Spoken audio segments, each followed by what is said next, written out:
10 साल बाद इसके नंबर पर मैसेज किया, कैसी हो?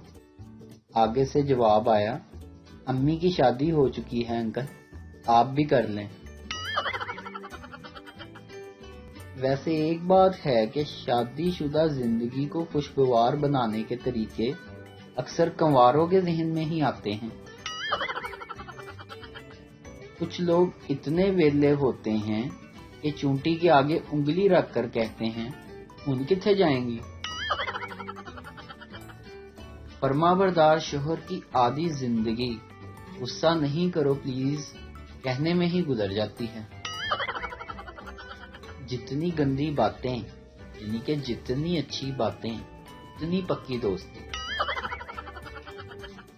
अमीर के घर बच्चा पैदा हो तो वो इसे खिलौने ला कर देता है, और गरीब के घर बच्चा पैदा हो तो वो एक बच्चा और पैदा कर लेता है ताकि दोनों एक दूसरे के साथ खेलते रहें।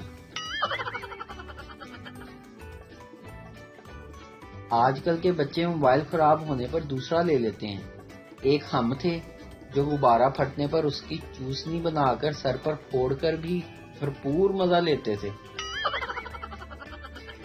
और सुनाओ, क्या मिला इसका हर मैसेज का रिप्लाई 1 सेकंड में करके? नींद तो बचपन में आती थी, अब तो बस शादी के ख्वाब ही आते हैं।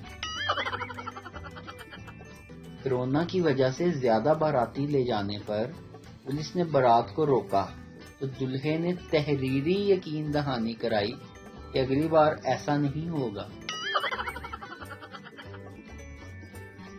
दुनिया में कुछ ऐसे लोग भी होते हैं जो नाराज होते हैं तो जिंदगी में सुकून रहता है।